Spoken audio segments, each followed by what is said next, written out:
200 years ago, the German philosopher Arthur Schopenhauer made a disturbing prediction. He believed that one day, the natural order of power between men and women would flip and men would find themselves losing control. At the time, his ideas were dismissed as extreme, even bitter.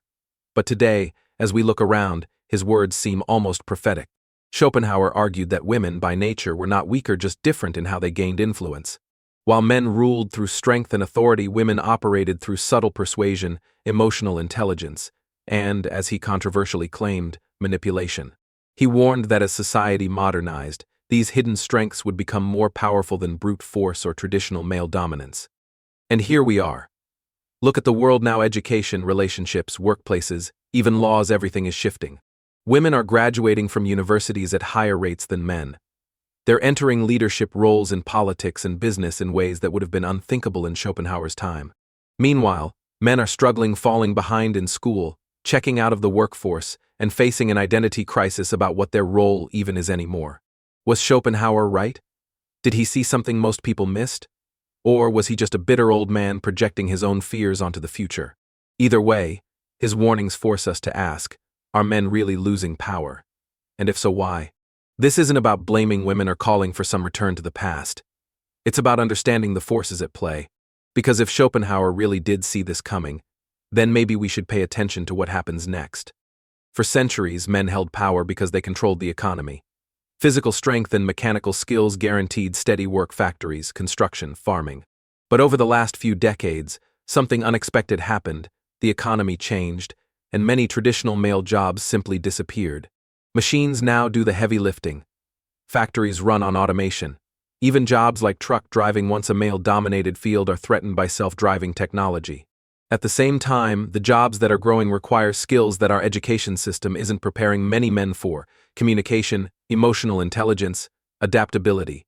Women are adapting faster, graduating in higher numbers, and moving into fields like healthcare, education, and tech industries that aren't going anywhere. But it's not just about education. The rise of remote work has also shifted the game. Office politics, networking, and teamwork, areas where women often excel, now matter more than ever. Meanwhile, men who were raised on the idea that hard physical work equals success are finding themselves left behind. The result? A growing number of men are dropping out of the workforce entirely. Some turn to unstable gig jobs. Others rely on family or government support. And when men don't have stable work, they lose more than just income. They lose purpose, respect, and influence in society. Schopenhauer might not have predicted robots taking jobs, but he understood one thing clearly: when the rules of the game change, power shifts to those who adapt fastest. Right now, that doesn't seem to be men. Relationships used to follow simple rules. Men provided, women nurtured. Men pursued, women chose. But today, the entire system has flipped, and a lot of men feel completely lost. Schopenhauer saw this coming. He argued that women by nature hold the real power in relationships because they control access to sex and family life. In his time, social rules kept that power in check. But now, with dating apps, social media, and shifting expectations, women have more choice than ever, and men are struggling to keep up. Think about it. A woman on a dating app can get hundreds of matches in a day. The average man? Maybe a handful. This imbalance gives women the ability to be extremely selective, while many men feel invisible. Add in the fact that marriage rates are dropping, and more women are choosing to stay single rather than settle, and you've got a generation of men who feel like they're failing at romance before they even start. But it's not just about apps. Women today expect more from relationships: emotional connection, equality, ambition.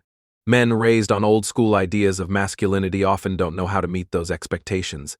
The result? Loneliness, frustration, and a growing divide between the sexes. Schopenhauer warned that when men lose their role in relationships, society itself changes. Whether that's good or bad depends on who you ask, but one thing's clear: the rules of love and power aren't just changing. They've already changed. For thousands of years, male identity was built on three pillars: protector, provider, procreator. But in today's world, these traditional roles are crumbling, and many men are left asking, what am I even for? Look at fatherhood. Courts overwhelmingly favor mothers in custody battles. More children are being raised in single-mother homes than ever before. At the same time, women are earning more degrees, launching more businesses, and increasingly becoming the family breadwinners. The old model where dad knows best and brings home the paycheck doesn't hold up anymore. Even male friendships are weakening. Studies show men today have fewer close friends than previous generations. The traditional spaces where men bonded, fraternal organizations, union halls, even neighborhood bars, are disappearing. Instead, many young men now find community in online forums, where toxic ideologies can fill the void of real-world purpose.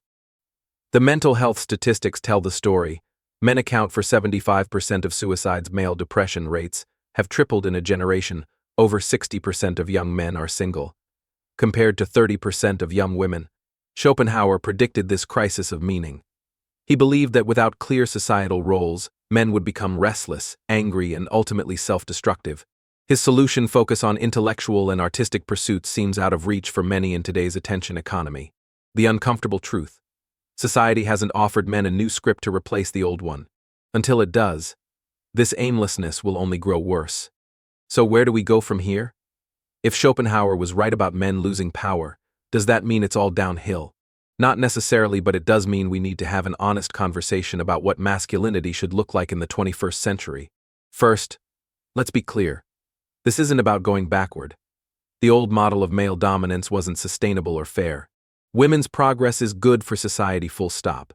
But male struggles aren't women's fault, just as women's struggles weren't solved by simply telling them to act more like men. The solution has to start with redefining strength. Physical power matters less now than emotional resilience. Being a provider today means more than just earning money. It means being present, engaged, and adaptable. And leadership isn't about commanding respect through fear, but earning it through competence and character. Some positive signs are emerging. More men are embracing therapy and emotional openness. Young fathers are spending 3x more time with kids than in the 1960s. Movements like healthy masculinity are gaining traction. Schopenhauer might scoff at these changes. He believed most men were incapable of true growth. But that's where we can prove him wrong. The men who will thrive in this new era won't be those clinging to outdated power structures, but those who can develop emotional intelligence, find purpose beyond traditional roles, build genuine connections with others. The truth is, power isn't disappearing, it's just changing forms. The men who recognize this shift and adapt won't be losing anything. They'll be pioneering a new way to live meaningful, influential lives. Schopenhauer saw the crisis coming, but the opportunity he missed was this: when old systems collapse, that's when real growth becomes possible. The future of masculinity isn't about reclaiming lost power. It's about discovering a better kind of strength,